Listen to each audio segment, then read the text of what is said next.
cette gloire encore ce matin, au nom de Jésus-Christ. Amen.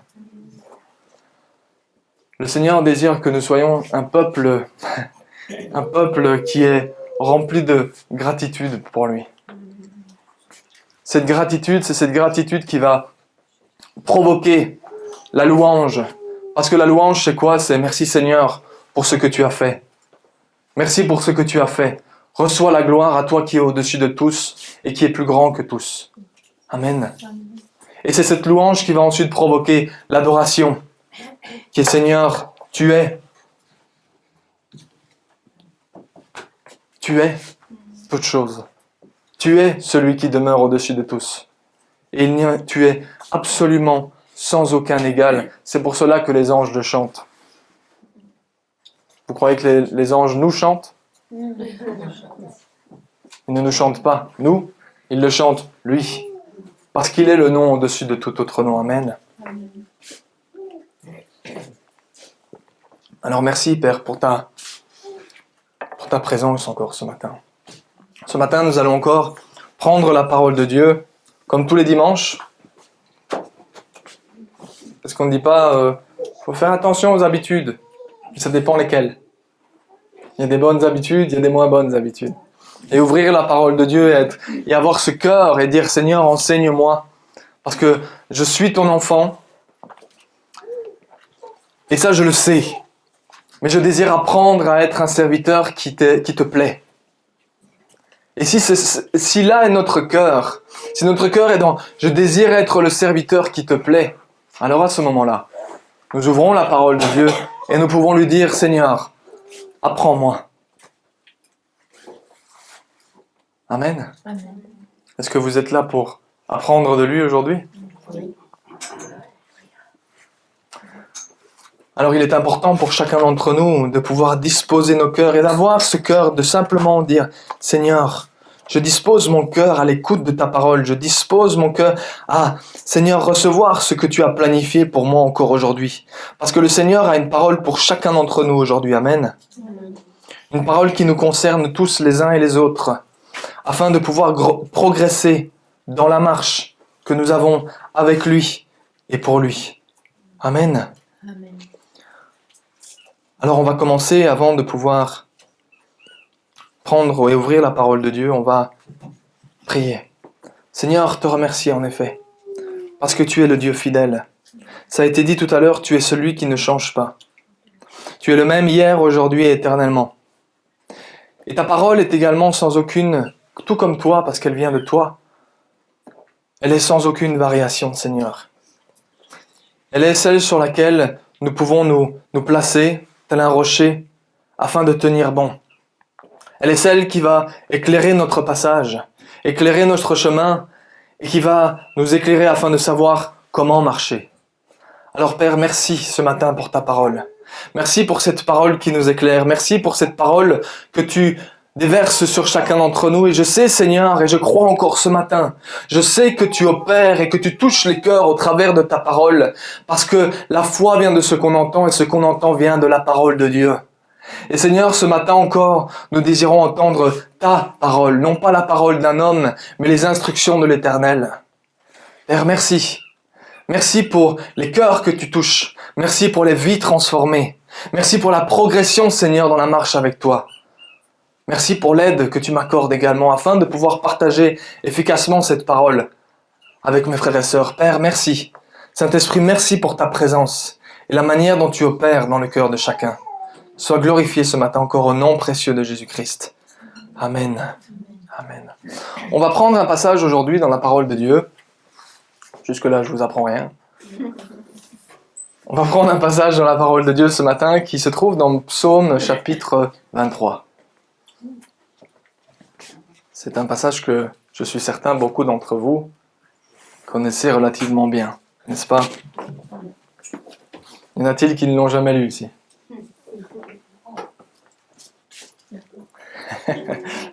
Les tout petits enfants, oui. Pas encore, bientôt.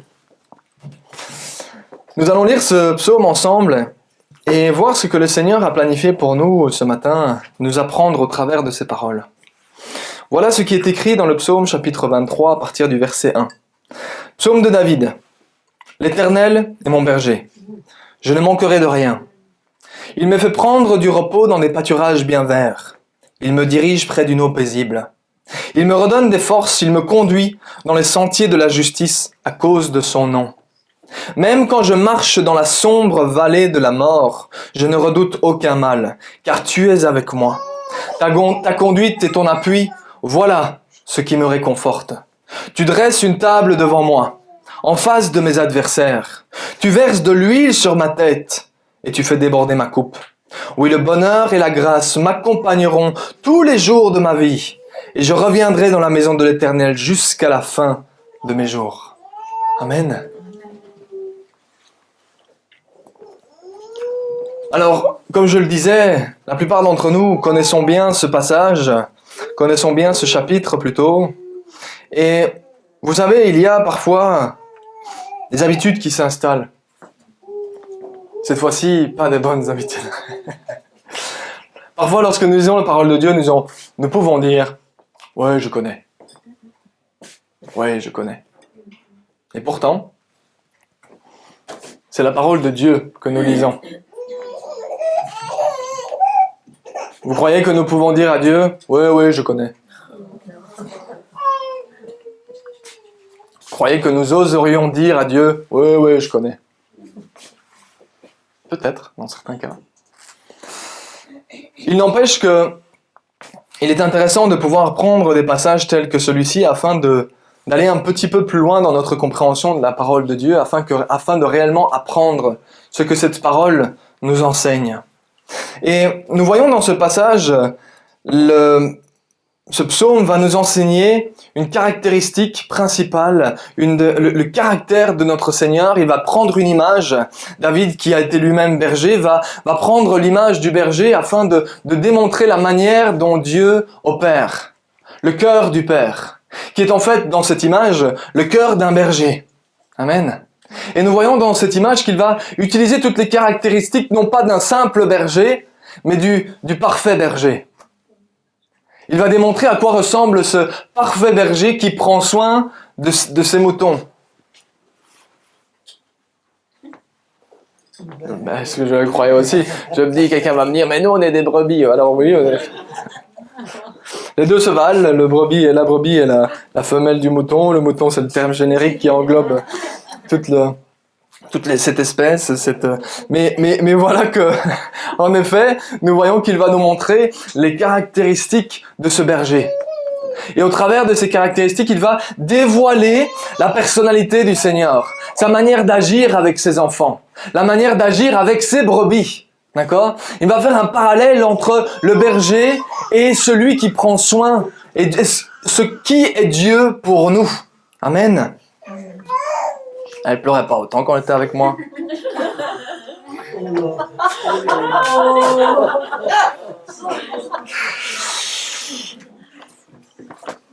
C'est parce que vous chantiez bien, c'était pour ça. Elle avait les oreilles elle était.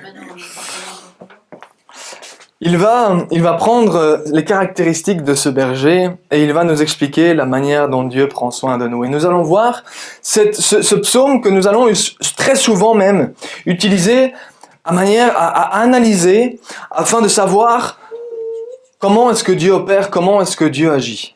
Et nous allons voir au travers de cela les grands points qui s'y trouvent, qu'avec Dieu, bien, on ne manque de rien, qu'il nous donne la nourriture qui est nécessaire, la boisson qui est nécessaire, il prend soin de nous, il nous protège, il nous donne les forces nécessaires, c'est lui qui nous conduit dans les sentiers de la justice, il nous protège même lorsqu'on marche dans la sombre vallée de la mort, il nous donne la victoire parce que cette table, c'est une table de victoire, et quand nous sommes dans sa présence, effectivement, parce que nous savons qu'il est avec nous, nous ne craignons aucun mal. Je vous le fais dans les grandes lignes. C'est le descriptif que nous avons de l'Éternel au travers de ce psaume. Mais là où j'aimerais aller un peu plus loin aujourd'hui, c'est nous poser la question, ensemble. Nous avons le descriptif de la manière d'opérer de l'Éternel, qui est notre berger.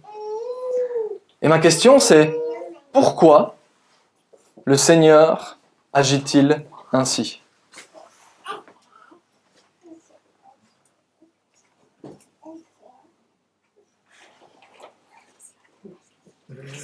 C'est une chose de dire « il agit ainsi ». De dire, ah oui, effectivement, voilà qui est l'Éternel et voilà sa manière d'agir. Voilà quel est son cœur. Mais c'est autre chose de dire, pourquoi? Pourquoi agit-il ainsi? Quelle est la raison? Quel est son cœur? Quelle est sa motivation? Quelle est sa direction? Quel est son but? Vous savez que nous ne servons pas un Dieu sans but?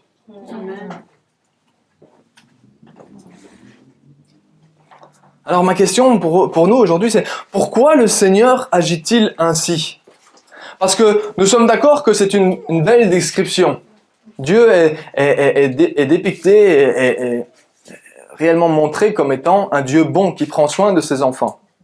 On est d'accord avec ça? Pourquoi? Pourquoi est-ce que Dieu agit-il ainsi? Pourquoi est-ce que Dieu est bon avec ses enfants? Pourquoi est-il aussi bon?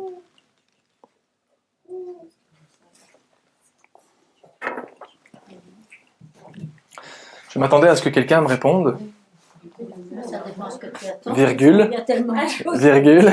Je m'attendais à ce que quelqu'un me réponde. Virgule. Bah parce qu'il est comme ça. Parce que c'est son essence.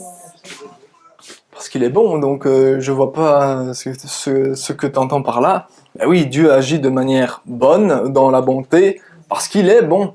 C'est ce qu'il est. On est d'accord. On est d'accord. Pourquoi est-ce que le Seigneur agit-il ainsi? Eh bien, effectivement, par pur amour et grâce.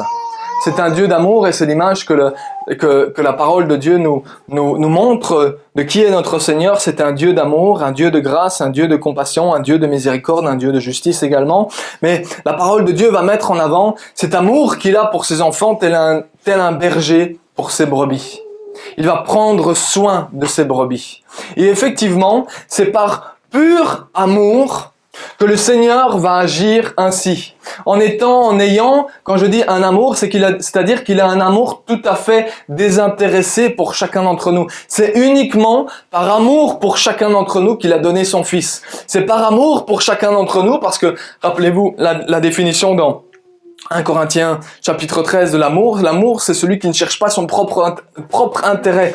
Donc on va voir que Dieu va ne pas chercher son propre intérêt. D'ailleurs, il va tellement pas chercher son intérêt qu'il va donner sa propre vie pour chacun d'entre nous afin que nous recevions la vie. Amen. Donc, il va prendre soin de ses enfants par simple et pur amour et grâce pour nous. Amen. Oui? Tout le monde est d'accord? On est tous d'accord. Magnifique. Effectivement, c'est la raison principale.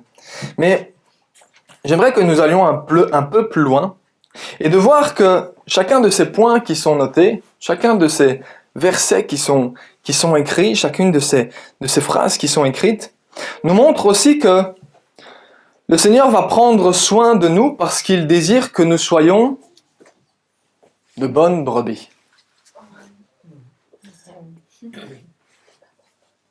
Ce que j'entends par bonnes brebis, des brebis saines.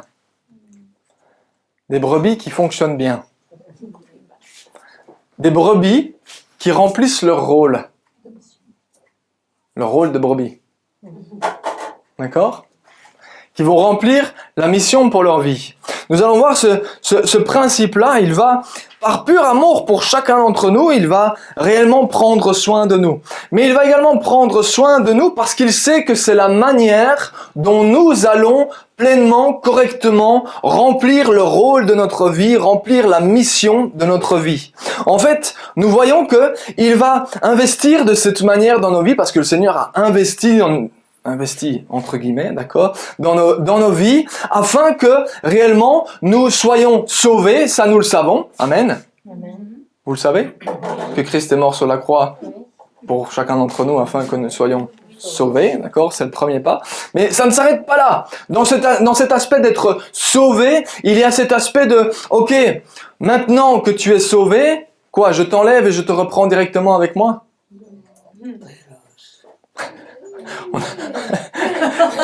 Certains disent, oh là là, j'aurais bien aimé, mais bon. Mais on le dit souvent, et je vous l'ai déjà souvent répété, la réalité c'est que si nous sommes sur cette terre, mais ça veut dire que le Seigneur a encore pour nous quelque chose à faire.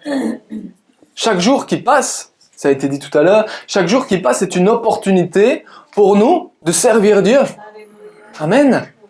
Donc nous voyons que le Seigneur va prendre soin de nous. Mais s'il nous avait juste sauvés et juste dire c'est juste pour que tu sois sauvé, mais il nous aurait repris instantanément. Mais non, il nous a gardés sur cette terre afin que nous remplissions notre mission. Et notre mission, ça va être d'être des brebis qui vont remplir leur rôle. Autrement dit, nous allons voir qu'il va être un berger, il va prendre soin de nous par amour premièrement, mais aussi parce que en manifestant cet amour, il va porter du fruit. Et cet amour en portant du fruit, nous allons porter du fruit. Nous allons porter du fruit. Donc l'Éternel est mon berger, l'Éternel va prendre soin de moi, par amour pour moi, mais parce qu'il sait aussi que de cette manière, nous allons porter un bon fruit pour lui. Alors dites-moi un petit peu, quel type de fruit une brebis va-t-elle porter? Si vous me dites des pommes et des poires...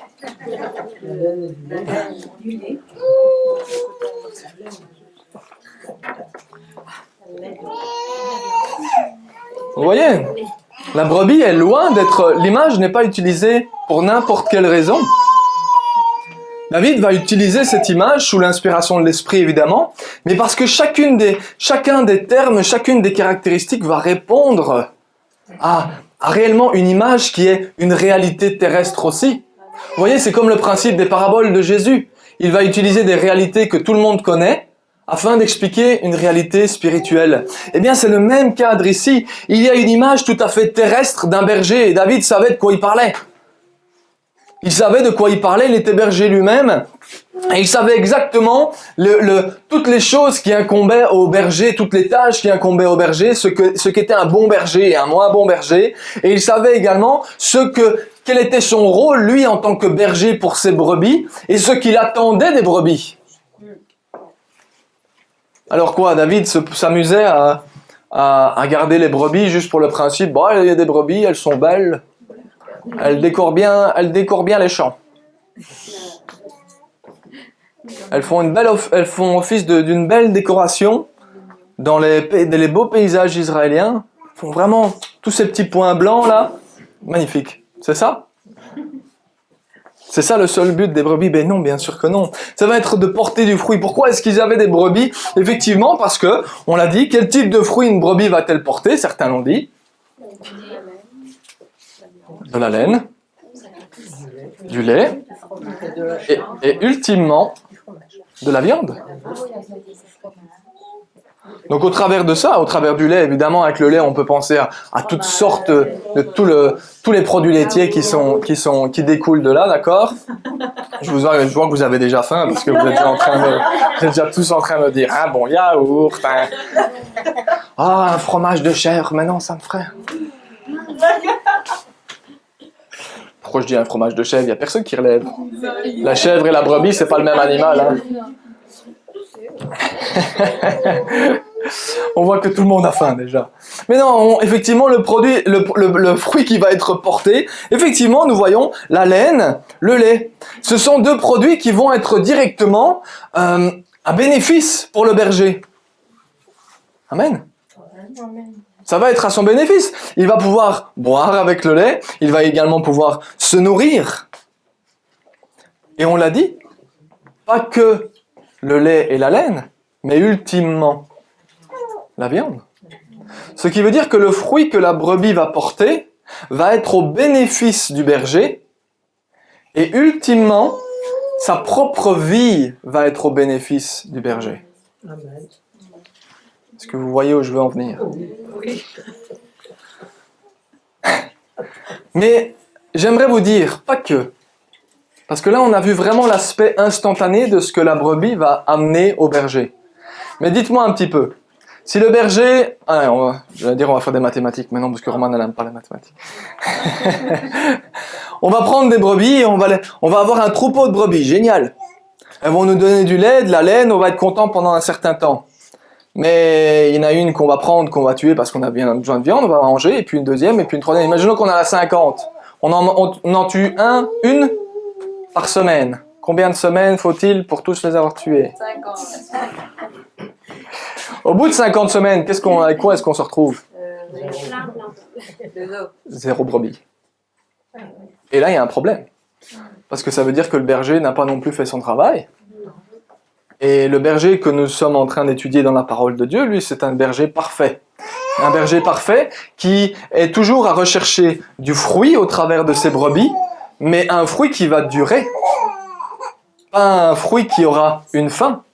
Un fruit qui va perdurer, qui va continuer, et dans l'exemple de notre Père, qui va durer éternellement. Donc quel va être le quatrième fruit qu'on pourrait tirer de la brebis?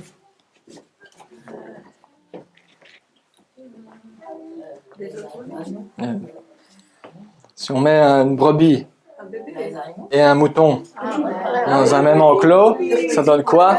D'accord, on est toujours dans les mathématiques.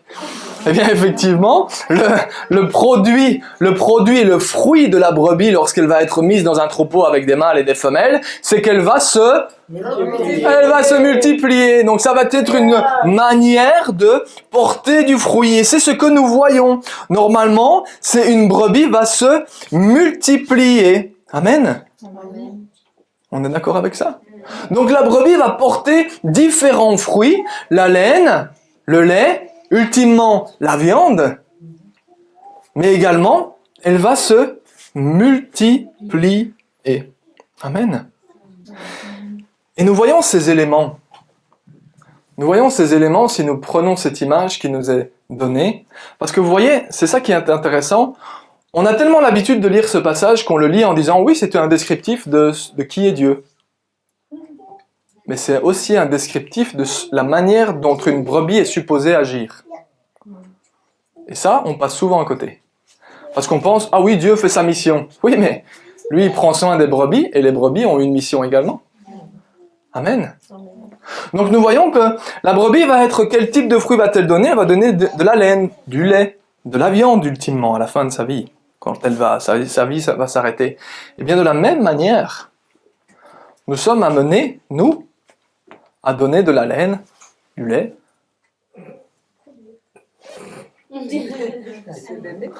auprès du berger. Je fais exprès parce qu'ils allaient tous me dire, bon, il y en a qui sont plus poilus que les autres, mais quand même pas à ce point-là, quoi. Mais non, bien entendu. Mais il n'empêche que nous allons porter du fruit. Si nous prenons l'image de la laine et du lait, la laine et le lait vont effectivement être quelque chose qui va être utile, qui va venir de la brebis elle-même et qui va être au service du maître, au service du berger. Et bien de la même manière, le Seigneur va placer en nous, va investir en nous et nous allons porter du fruit dans notre propre corps pour le plaisir du maître. Jusqu'à même offrir la viande. Jusqu'à même offrir notre propre vie. Jusqu'à un certain point. De mourir à soi-même si on prend ce cadre-là, et de mourir pour lui si on prend le cadre ultime. Donc nous voyons que Romains 12 va nous dire, offrez vos corps en sacrifice vivant à l'Éternel. Qu'est-ce qu'on va faire? Eh bien, tout ce qui vient de nous, Seigneur, on te le donne. Tout ce que mon corps peut faire, je le mets à ton service. Qu'est-ce que la brebis dit au berger? Mais tout ce qui vient de moi, je te le donne. Ma laine, je te la donne. Mon lait, je te la donne. Et ultimement, mon corps même, ma vie même, je te la donne. Vous voyez, il y a une image qui est intéressante par rapport à cela. Mais on va pas s'arrêter là. On va pas s'arrêter là parce que c'est le fruit que nous sommes amenés à porter dans notre relation entre le Seigneur et nous-mêmes. Amen. Nous sommes amenés à porter du fruit. Je vais vous donner la liste du fruit de l'esprit dans Galates 5, 22.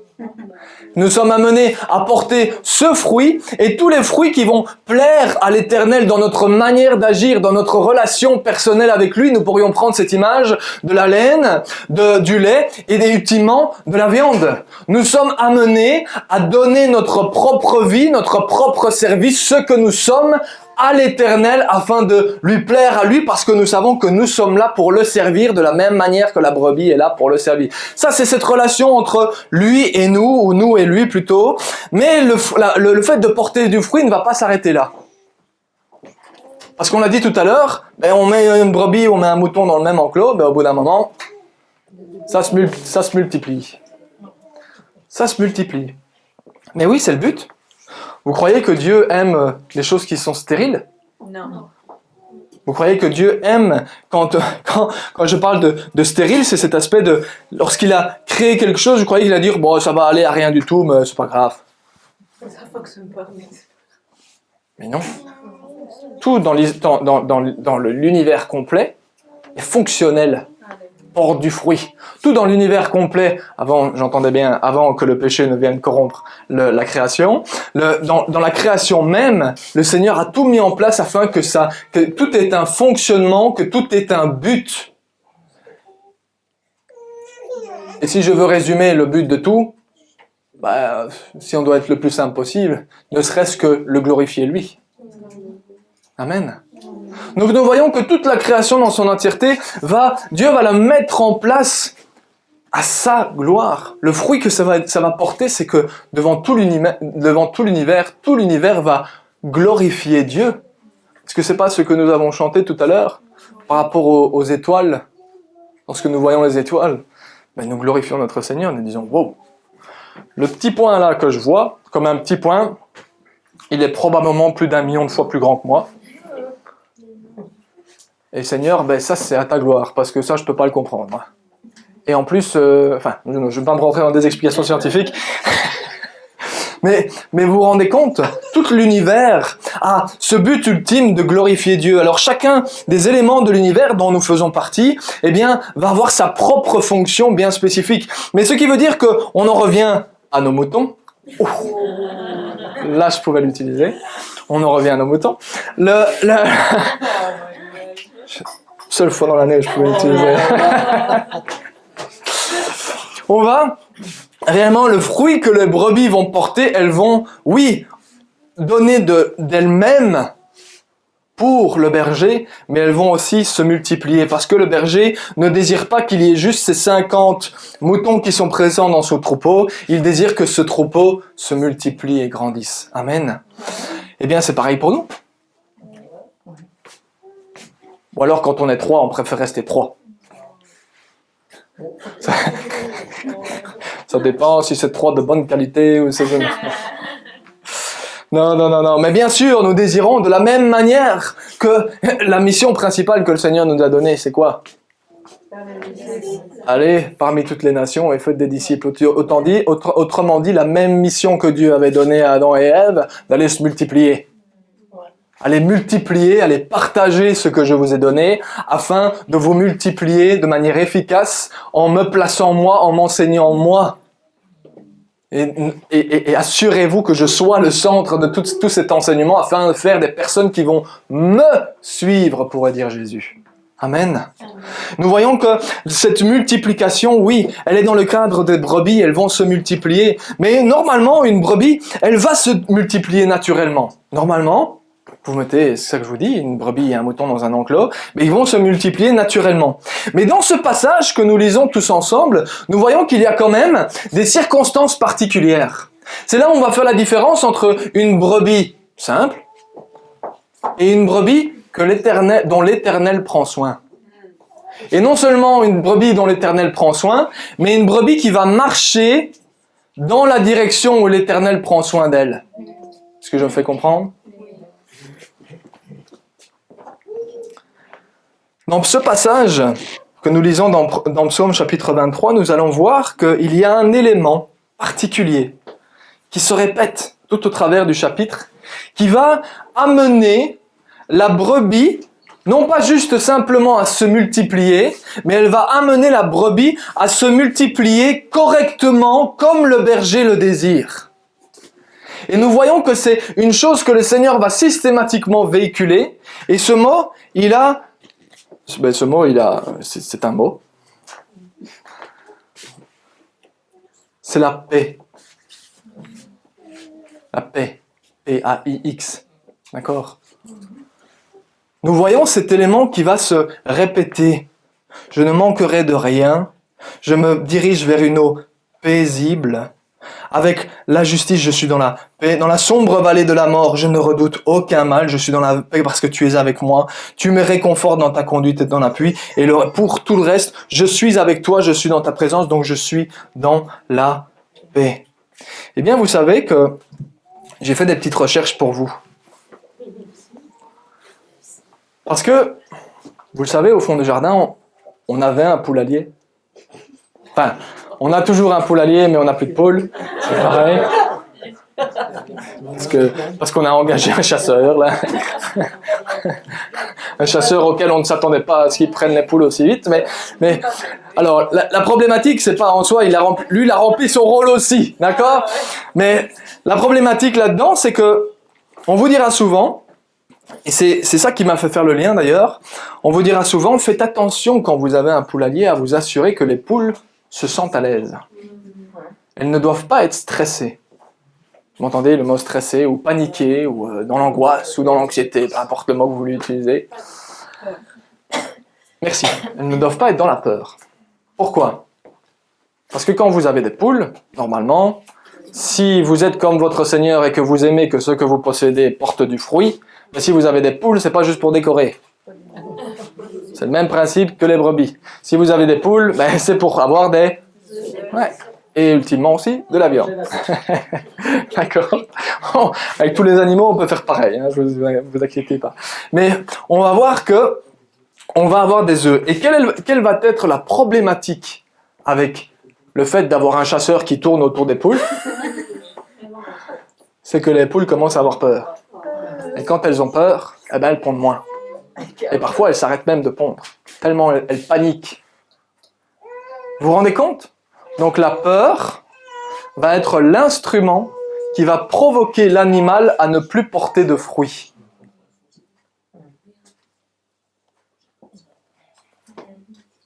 Je vous laisse y réfléchir à celle-là. Eh bien, ça va être la même chose pour la brebis. C'est là où je dis que j'ai fait des recherches pour vous, parce que les poules, je connais, les brebis, moins. Je n'ai pas encore de moutons dans mon jardin. Non, pas encore. Isabelle aimerait bien, mais pas encore. Le principe du mouton elle-même est le même. Le principe de la brebis est exactement la même. Ils ont fait des recherches pour bien montrer que lorsqu'une brebis est dans la peur, elle a moins tendance à se reproduire. Elle a moins tendance à se multiplier. Je pense que dans les chiffres qu'ils donnaient, ils disaient qu'une brebis qui est dans la paix, c'est-à-dire elle se sent rassurée, c'est-à-dire, vous voulez reprendre la définition de Psaume 23, à quoi ça ressemble une brebis qui est saine? C'est-à-dire j'allais dire une poule, non, une brebis, non j'ai la poule dans la tête. La brebis, c'est une brebis qui va se nourrir correctement, qui va s'assurer qu'elle a ce dont elle a besoin pour manger, qu'elle va s'assurer qu'elle est protégée, elle va s'assurer que le berger est présent, qu'elle est sous sa protection, etc., etc., etc. Ce sont tous les points que nous pouvons lire là-dedans. Comme quoi, apparemment, David connaissait et savait de quoi il parlait. Et qu'en plus, le Seigneur l'a inspiré. Non mais vous voyez, c'est quand même fou qu'aujourd'hui, de manière scientifique même, genre, au travers d'analyses et de, comment est-ce qu'on dit ça, de recherche, on peut dire, bah en fait, David, il connaissait son sujet. Pourquoi? Parce que c'est ce qu'il vivait. Et donc nous voyons qu'effectivement une brebis qui va être dans les conditions optimales, vous comprenez ce principe-là, qui va être dans les bonnes conditions, les meilleures conditions, qui va bien manger, qui va être protégée, qui va se sentir à l'aise, qui va se sentir dans la paix, qui va être protégée, gardée par le berger, qui va avoir cette relation aussi avec le berger, eh bien elle va avoir 10 à 19% de chances en plus de se multiplier. Autrement dit, la peur va agir sur ses propres hormones, qui va forcer la brebis à moins se multiplier. Autrement dit, lorsque la brebis va être dans la peur, elle va porter moins de fruits. Et lorsque la brebis va être dans la paix, elle va porter Plus de fruits. Plus de fruits. Eh bien, nous voyons qu'effectivement, ce psaume 23 va décrire à la fois correctement le comportement du bon berger, mais il va également décrire le comportement de la brebis saine. Et le point principal de la brebis saine, c'est la paix dans laquelle elle va se trouver. Le point principal qui va lui permettre de se multiplier, de porter du fruit, ça va être la paix dans laquelle elle s'assure d'être placée. Parce que vous voyez, la réalité, c'est que lorsque nous voyons ce passage, nous avons besoin de comprendre que dans le cadre de brebis, qui sont des animaux de la vie de tous les jours, il y a parfois des bons bergers, il y a parfois des moins bons bergers. Mais là, nous parlons du parfait berger, qui lui ne manque jamais rien, qui lui est toujours disponible, qui lui ne change jamais. Amen. Qui lui donne toujours la nourriture qui est nécessaire, qui lui est toujours à même, parce qu'il protège. Il est toujours celui qui prend soin et désireux de prendre soin. Lui ne se trompe jamais, il ne fait jamais d'erreur. Et j'aurais aimé entendre un ou deux amen sur le fait que notre Seigneur ne fait jamais d'erreur. Il ne se trompe jamais, il n'est jamais à côté de la plaque et toujours, en tout temps, il prend parfaitement soin. Mais nous comprenons bien que dans l'histoire, et dans ce psaume 23, eh bien la problématique, ce n'est pas le berger. Et nous constatons bien que dans nos vies, la problématique, ce n'est pas le berger, parce que le berger, lui, il est parfait. Que la problématique, ça va être, est-ce que la brebis va suivre ce que le berger fait? Est-ce que la brebis va se soumettre au berger? Est-ce que la brebis va être désireuse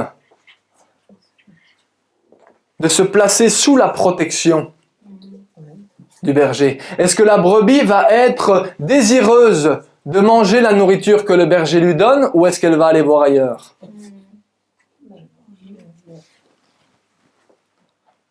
Vous voyez, c'est cela que nous voyons. C'est cet aspect-là que nous voyons tout au travers de ce psaume chapitre 23. Nous voyons qu'il va décrire le bon berger comme cet exemple, mais il va aussi nous responsabiliser par rapport à la manière dont nous avons besoin d'être des brebis qui vont porter du fruit, et elle va aussi répondre à comment allons-nous porter du bon fruit. Ce psaume va répondre à comment porter du bon fruit. Parce que nous avons besoin de savoir, lorsque nous lisons cela, si nous partons du principe que la brebis va porter du bon fruit en étant dans la paix. Est-ce que quelqu'un désire porter du bon fruit ici? Oui. C'est très bien. Donc, quelle va être la direction à suivre? Si on dit « je veux porter du bon fruit » et qu'on voit que le bon fruit, il l'est porté lorsque la brebis est dans la paix. Comment allons-nous porter du bon fruit?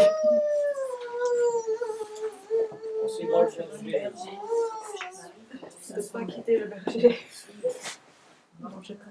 Je vais répéter ma question, j'ai vu que vous étiez distrait. Je l'ai vu. Je vais répéter ma question. Nous voyons le bon berger. Oui. Amen. Amen. Le bon berger veut que nous portions du bon fruit. Oui. Et nous-mêmes, nous voulons porter du bon fruit. Oui. Amen. Mais nous voyons que nous allons porter du bon fruit si nous sommes dans la paix. Autrement dit, la question qui se pose, c'est comment être dans la paix? Vous m'avez suivi ou vous ne m'avez pas suivi? Oui. Nous avons besoin de savoir que cette paix, le fait d'être dans la paix, si nous partons du principe que la brebis va porter plus de fruits ou du fruit meilleur, allons-nous dire, en étant dans la paix, nous avons besoin de comprendre que la paix est vitale pour chacun d'entre nous aussi. Amen. Vous savez que votre paix, ou celle du Seigneur qui se situe en vous, est je dis bien j'ai pas dit un des éléments d'évangélisation les plus extraordinaires que le Seigneur vous a donnés. Bien sûr. On dit, je veux partager la parole de Dieu, je vais aller parler à tout le monde. Mais je vais au travail et je dis, ouais, tu sais, le Seigneur, il fait ceci, il fait cela, il a guéri ainsi, il a guéri cela, il fait toutes ces choses. Et on parle, et on parle, et on parle. Et puis il y a une petite chose qui arrive, dans la journée on fait, on saute, et quand je vous dis on saute dans les émotions, on explose, et ensuite, qu'est-ce qui se passe? Si on est vraiment emporté, il y a les grossièretés qui sortent, et puis... Et quoi, ceux qui nous ont entendus juste à côté, qui nous ont entendu dire « Oh, le Seigneur, il fait ceci. Oh, le Seigneur, il est comme ça. Oh, moi, je suis chrétien. Oh, moi, je suis heureux d'être chrétien. » Et la personne qui connaît pas Jésus, elle est sur le côté, elle dit « Mais c'est ça, d'être chrétien. »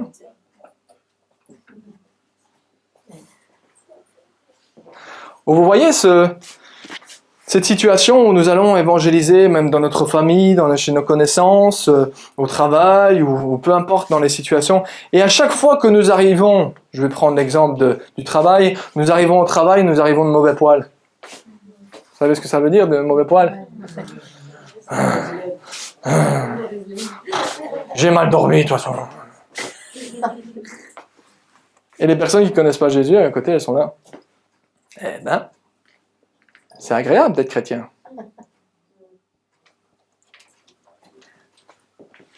Vous voyez, on veut porter du fruit. Autrement dit, on veut que tout notre comportement plaise au Seigneur. Et non seulement ça, on veut se multiplier parce qu'on veut apporter des personnes qui ne connaissent pas Jésus dans l'Église afin qu'ils connaissent Jésus. C'est ce qu'on veut quand même.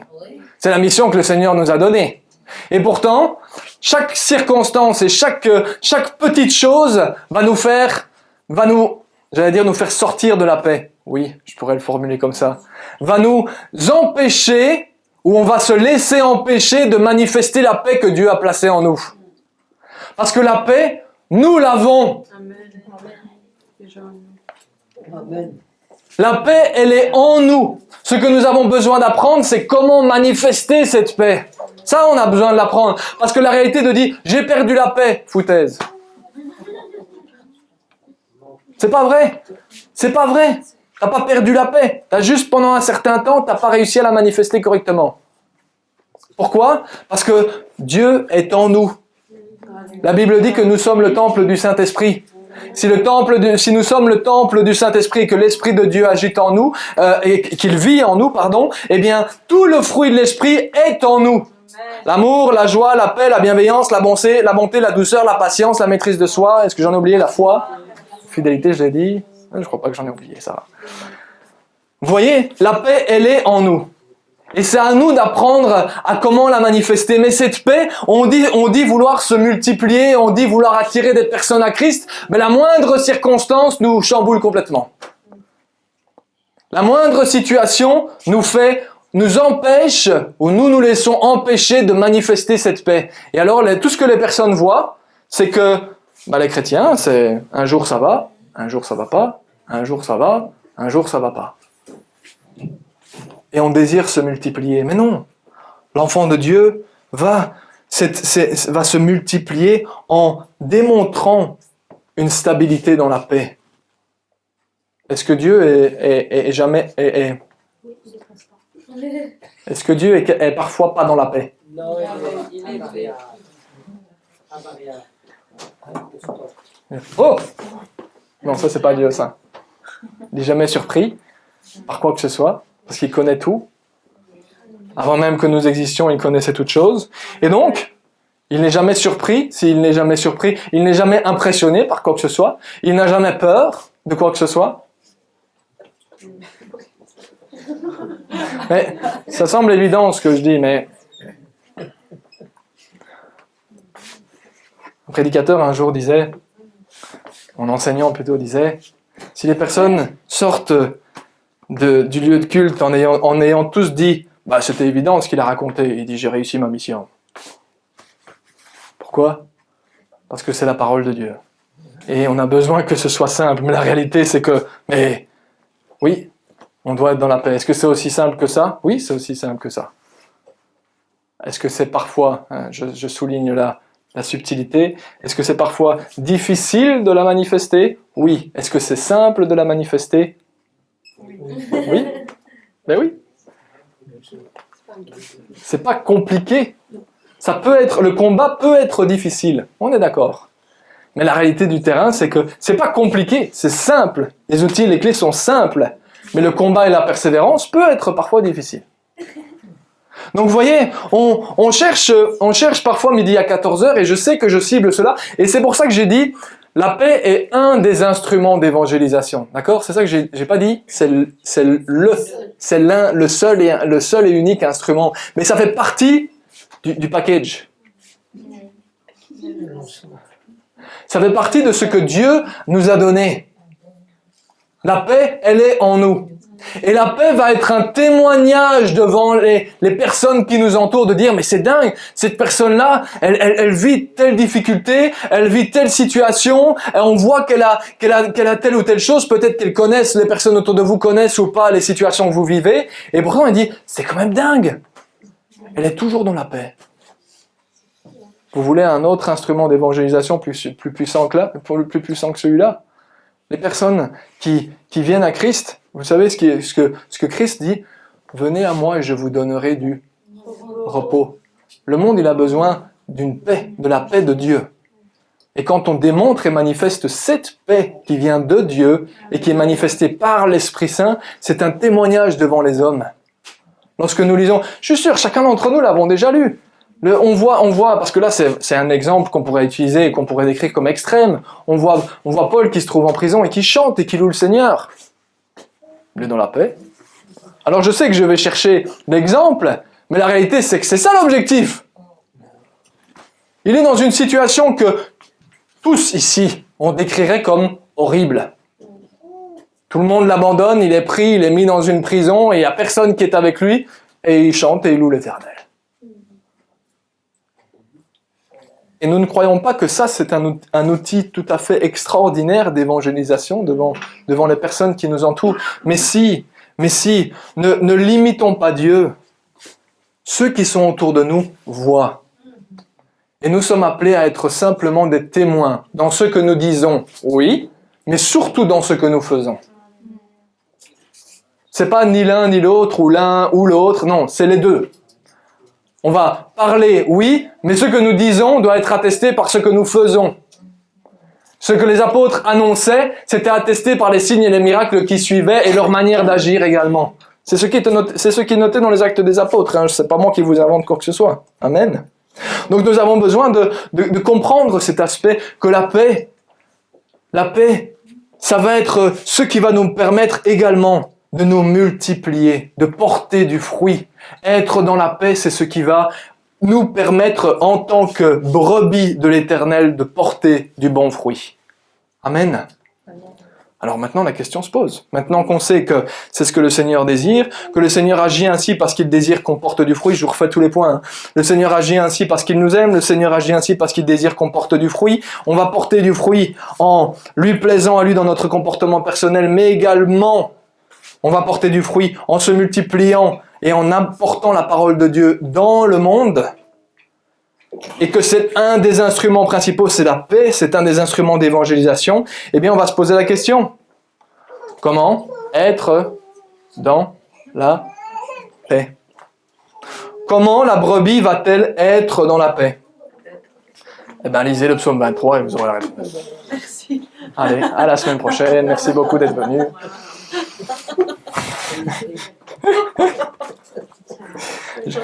On m'a souvent dit, on a la même Bible, hein, toi et moi. Qu'est-ce que vous voyez comme premier point? C'est quoi le premier point? Il dit, je ne manquerai de rien. Et puis il dit, il me fait prendre du repos, et on est dans la paix, d'accord? Quand on est reposé, normalement, on est dans la paix. Il me fait prendre du repos dans des pâturages bien verts. Il me dirige près d'une eau paisible. Si vous voulez la réponse au verset 2, là, allez revoir la prêche de la semaine passée. Qu'est-ce qu'on a dit déjà la semaine passée? Il est question de ce dont on va se nourrir. Il est question de ce dont on va se nourrir. La brebis, elle a besoin de se nourrir correctement dans des pâturages bien verts. Et elle a besoin de recevoir une eau qui est paisible. Vous voulez des images de ce que la parole de Dieu parle? Oui, on va prendre cette chose littéralement, ce verset littéralement en disant le Seigneur pourvoit à tous mes besoins. J'ai de la nourriture dans mon assiette. Non, c'est pas ça, pas que de ça dont il parle. Il dit que la brebis, pour être dans la paix, elle a besoin de se nourrir de Christ.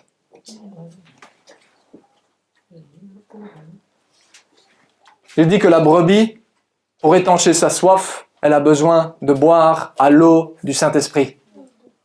C'est ça qui est démontré. À maintes et maintes reprises, nous allons voir que la parole de Dieu, et même spécifiquement le Nouveau Testament, va montrer la parole de Dieu comme étant quelque chose à manger ou à boire. Le lait de la parole, vous avez déjà entendu ça quelque part? Dans le Nouveau Testament, vous avez déjà entendu le lait de la parole? Oui? Et cette image d'eau paisible. Car ceux qui me suivent d'eux sortiront des fleuves d'eau vive. Du trône de l'Éternel coule un fleuve d'eau vive. C'est le même principe que nous lisons dans l'Apocalypse. C'est réellement le Saint-Esprit qui se manifeste. Et en tant que brebis de l'Éternel, nous avons besoin de nous nourrir correctement. Si la brebis veut être, parce que la question qu'on s'est posée, c'est comment va-t-elle être dans la paix? Eh bien, elle va se nourrir correctement. Elle va se nourrir de la parole de Dieu. Elle va se nourrir de la présence de l'Éternel. Elle va être en présence de l'Éternel. Elle va être en relation avec l'Esprit Saint. Elle va se nourrir de ce que la vérité de Dieu dit. La vérité tout court dit. Amen. C'est de cela dont il parle. Regardez, on a passé les 3 dernières semaines dans Deutéronome chapitre 6. Et bien regardez au verset 3 ce qu'il dit. Il dit... Deutéronome 6.3, il dit « Tu les écouteras donc, Israël, et tu veilleras », il parle des commandements, donc la parole de l'Éternel, « et tu veilleras à les mettre en pratique afin d'être heureux et de devenir très nombreux. Comme te l'a dit l'Éternel, le Dieu de tes ancêtres, en te promettant un pays où coule le lait et le miel. » De quoi est-ce qu'il est en train de parler? Il dit « Si tu te nourris de la parole de Dieu, tu la places sur ton cœur. » Ce dont on a parlé la semaine passée, si tu te nourris correctement de cette parole, et si tu reçois de ce que l'Esprit de Dieu, eh bien t'éclaire à ce moment-là, et que tu mets en pratique les paroles de l'Éternel, tu vas être heureux et tu vas te multiplier. C'est pas ce qu'on a lu juste avant? C'est pas ce qu'on a dit juste avant, que l'Éternel, ce qu'il voulait pour nous, c'est que par amour pour nous, mais qu'on soit heureux, qu'on soit des brebis heureuses, et qu'on porte du fruit. Vous voyez le lien entre les deux? Ou est-ce que je suis tout seul? Devenir très nombreux, ça veut dire quoi? Se multiplier. Se multiplier, ça veut dire quoi? Apporter du fruit. Donc nous voyons que ce qu'il dit, c'est si tu t'assures de placer cette parole sur ton cœur, de te nourrir correctement de ce que la parole de Dieu dit, et si tu t'assures d'aller te nourrir dans les verts pâturages, de boire de cette eau paisible, eh bien tu vas t'assurer de placer cette parole sur ton cœur. C'est de cette manière-là que tu vas être heureux. C'est de cette manière-là que tu vas être dans la paix. C'est de cette manière-là que tu vas te multiplier. C'est de cette manière-là que tu vas porter du fruit. Amen. Le premier élément, c'est pas le seul, il y en a d'autres, mais le premier élément, c'est cette nourriture, ce dont la brebis va se nourrir. Et je peux pas passer à côté parce que c'est ce que la parole de Dieu dit encore, et encore, et encore, et encore. Elle dit, nourris-toi de moi. Christ va même faire appel va même s'appeler lui-même le pain de vie. Le pain de vie, nourris-toi de moi. Ça, c'est le premier point. Mais y en a-t-il d'autres? Mais oui. Si on retourne, Cilia, tu sais me remettre le psaume 23. Il va dire, il me redonne des forces. Il me conduit dans les sentiers de la justice à cause de son nom. Même quand je marche dans la sombre vallée de la mort, je ne redoute aucun mal, car tu es avec moi. Ta conduite et ton appui, voilà ce qui me réconforte, voilà ce qui me garde dans la paix. Le fait que je te suive, le fait que je sache que tu es avec moi. Vous voyez, c'est pas juste ce dont la brebis va se nourrir. C'est aussi la relation qu'elle va avoir avec le berger. Et surtout la connaissance qu'elle va avoir du comportement du berger. La vie éternelle, c'est que nous te connaissions, toi le Père, ainsi que ton Fils. C'est ça la vie éternelle. C'est de connaître, d'avoir cette relation avec le Père, d'avoir cette relation avec le Fils, d'avoir la relation avec le Saint-Esprit et de le connaître pour qui il est réellement. Il dit, ce qui va s'assurer de garder une brebis, là où la brebis va s'assurer de rester dans la paix, c'est dans la relation qu'elle va avoir avec le berger. Dans la connaissance qu'elle va avoir du berger, de son comportement, de ne pas douter du berger, de ne pas douter qui il est là. Voyez, encore une fois, dans le psaume 23, Dieu ne nous vend pas du rêve.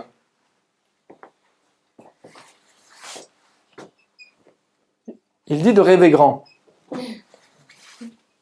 Mais il ne nous dit pas, il ne nous vend pas du rêve en nous disant « Ne vous inquiétez pas les gars, vous n'aurez pas de problème. » C'est ça qu'il dit. C'est ça que vous lisez avec moi. Il dit « Lorsque je marche dans la sombre vallée de la mort, vous m'entendez? Je ne crains rien, car tu es avec moi. » Autrement dit, la brebis ne craint pas parce qu'elle sait que l'Éternel est là. Est-ce que lorsque nous marchons dans des circonstances compliquées, dans des difficultés, que ce soit dans notre famille, dans nos connaissances, au travail, dans notre maison, dans notre voiture, ou dans toutes les circonstances, est-ce que nous savons que le berger est là?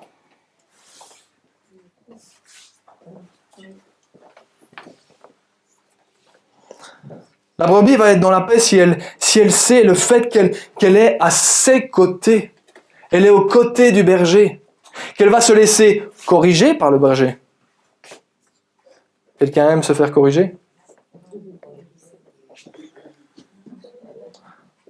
Ta conduite et je me suis...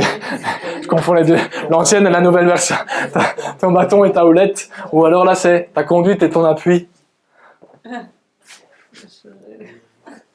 T'es dans la mauvaise direction. T'es dans la mauvaise direction. Laisse-toi corriger. C'est ce qu'il dit. Celle qui va être dans la paix, la brebis qui va être dans la paix, c'est celle qui va se laisser corriger par l'Éternel.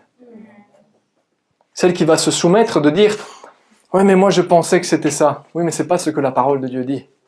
Oui, mais moi je pense quand même que c'est ça. » Tu vas oser contester avec ton maître. Tu vas oser contester avec ton maître.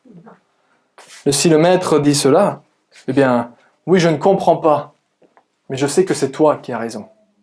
Et je vais me laisser corriger, Seigneur, par ce que tu me dis. Elle va prendre la brebis qui est sous la paix, dans la paix de l'Éternel. Elle va prendre conscience qu'elle est sous sa protection. Est-ce que quand tout va mal, on sait qu'on est sous la protection de Dieu?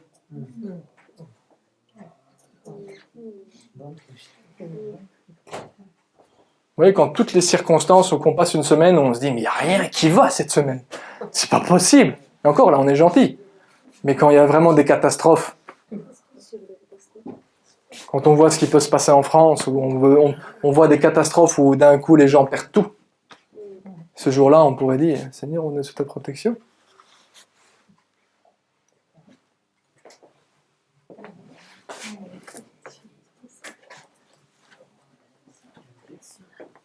Vous voyez?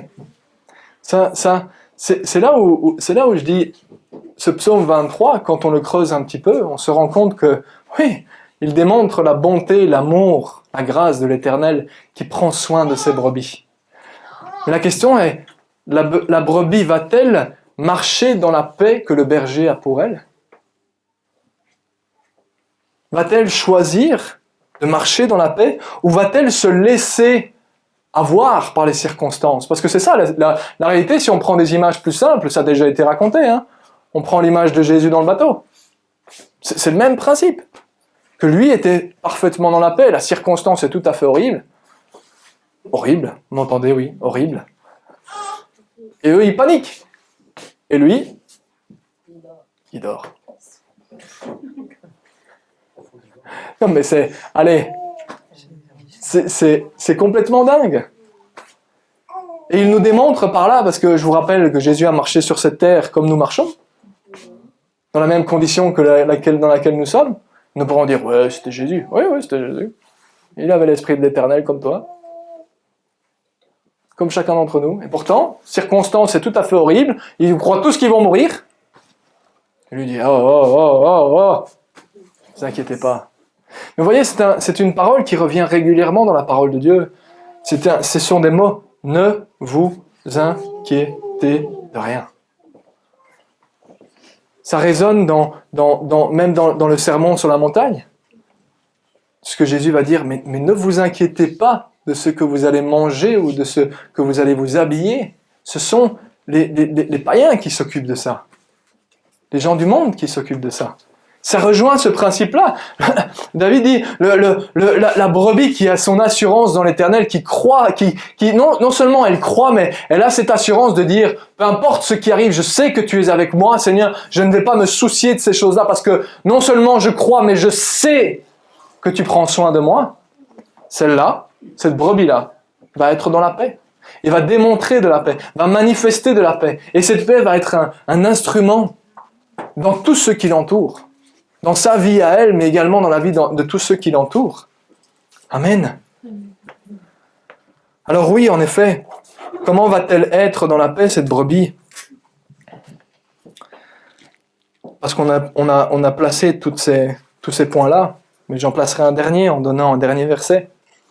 Parce que le verset que je vais vous donner, c'est un verset très général. Je sais que vous allez me dire, oui, ça comprend beaucoup de choses. Alors, si le Seigneur le permet, on reviendra sur ce sujet afin de le cibler un petit peu, afin de rentrer un peu dans les détails par rapport à la manière dont nous pouvons omettre de manifester la paix et comment, pratiquement parlant, comment manifester la paix, même dans les situations qui sont plus compliquées.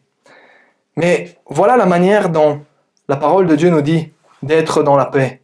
Dans Ésaïe chapitre 26 et verset 3, je vous ai pris la version Darby, parce que c'est la seule qui me l'a formulé de cette manière-là. Et il dit, « Tu garderas dans une paix parfaite l'esprit, la pensée, qui s'appuie sur toi, car il se confie en toi. » Le « tu garderas une paix parfaite », c'est réellement la traduction, c'est tu garderas ce shalom, shalom. C'est la paix parfaite. Celui qui, en toutes circonstances, garde sa pensée sur toi, non sur ce qu'il vit, mais sur Dieu, non sur ce au travers de quoi il est en train de passer, mais sur Dieu, non sur ce sur quoi les gens pensent, mais sur ce que Dieu pense, non sur ce sur quoi la situation dit, mais sur ce que Dieu déclare, non sur ce que moi je pense de moi-même, mais sur ce que Dieu dit. Vous comprenez l'histoire?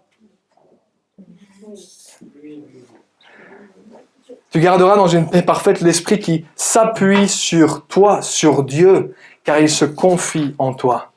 Alors, pour terminer, j'ai une mission pour vous cette semaine. Et c'est là où je dis que, si le Seigneur le permet, on reviendra dans les détails sur ce sujet-là, une autre fois, parce que là, mon temps est imparti. Mais ce travail, cette mission, cette semaine, c'est de pouvoir s'examiner soi-même. De pouvoir examiner notre propre vie, parce que chacun d'entre nous sommes différents. Amen. Chacun d'entre nous sommes différents. Et chacun d'entre nous avons certaines forces, certaines faiblesses, certaines qualités, certains défauts, certaines compétences, certaines facilités avec certains aspects et d'autres facilités avec d'autres aspects. Cela veut dire que nous avons besoin d'apprendre à nous connaître nous-mêmes. Parce que, je vais me répéter, qu'est-ce qui désire porter du fruit ici? Donc on a compris aujourd'hui que si nous voulions porter du bon fruit, nous avons besoin de nous maintenir dans la paix. Nous maintenir dans la paix en gardant nos yeux sur lui et non pas sur la situation. Ça, c'est le principe de base très général. Mais là où l'examen de soi-même est important, c'est de savoir et d'examiner sa propre vie, sa propre personnalité, son propre caractère, ses propres situations et circonstances et de dire quelles sont les circonstances dans ma vie que je remarque qui me font plus facilement sortir de cette paix que le Seigneur a donnée. Quelles sont les circonstances qui vont me faire bouillir? C'est pas le bon mot, mais... Quelles sont les circonstances qui vont, vous savez, je suis dans la paix, je sais que le Seigneur est avec moi, et il y a telle circonstance, ce que telle personne dit, ou ce que moi je pense dans telle et telle chose. Quel est l'élément qui fait déclencher le fait qu'on sorte de cette paix et qu'on ne soit plus dans la paix?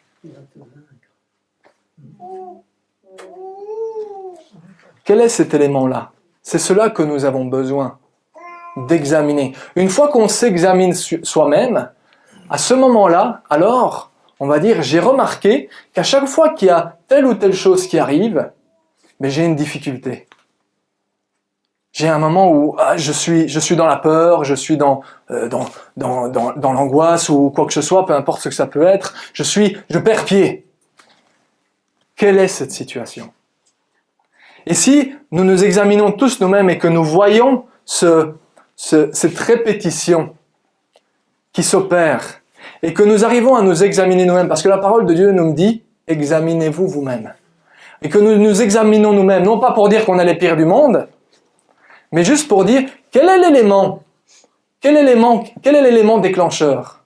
À ce moment-là, une fois qu'on a reconnu cet élément, alors on va pouvoir dire comment est-ce que je peux empêcher cet élément de me faire sortir de la paix et de continuer à manifester la paix. Ça va être l'exercice de cette semaine pour chacun d'entre nous, si vous désirez le faire, si vous désirez porter du fruit. Ça va être l'exercice de cette semaine de pouvoir tout simplement regarder à cet élément. Et ensuite, de rechercher comment continuer à manifester la paix malgré cette circonstance, malgré cette pensée, malgré cette chose qui s'est passée, etc., etc., etc. Et si vous avez des questions, n'hésitez pas à venir nous voir. Parce que là aussi, si vous avez besoin d'aide dans des situations, évidemment que c'est notre rôle, mon rôle, le nôtre également, de pouvoir, si vous ne trouvez pas, de pouvoir vous aiguiller. Mais la parole de Dieu nous donne ces clés. Et cette clé principale qui est, je le sais, hyper générale, mais ça reste une clé tout à fait pratique. Tu garderas dans une paix parfaite l'esprit qui s'appuie sur toi, l'esprit qui est établi sur lui et qui se confie en lui. Tout le monde a compris l'exercice pour cette semaine ou... Oui. Amen. On clôture par la prière. Seigneur, te remercier pour ta bonté, ta grâce et ta bienveillance. Parce que tu es celui qui veille sur chacun d'entre nous et celui qui prend soin de nous. Et nous savons que tu es sans aucune variation, Seigneur éternel. Alors merci, parce qu'en effet, tu nous amènes à aller plus loin et à pouvoir réellement, dans cette progression, désirer une progression qui est pas à pas, Seigneur, afin d'agir pas à pas, comme toi tu le désires.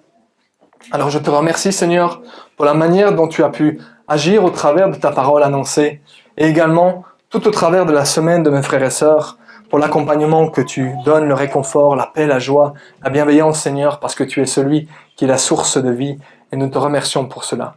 Sois glorifié, aujourd'hui encore, au nom précieux de Jésus-Christ. Amen. Amen. Soyez bénis.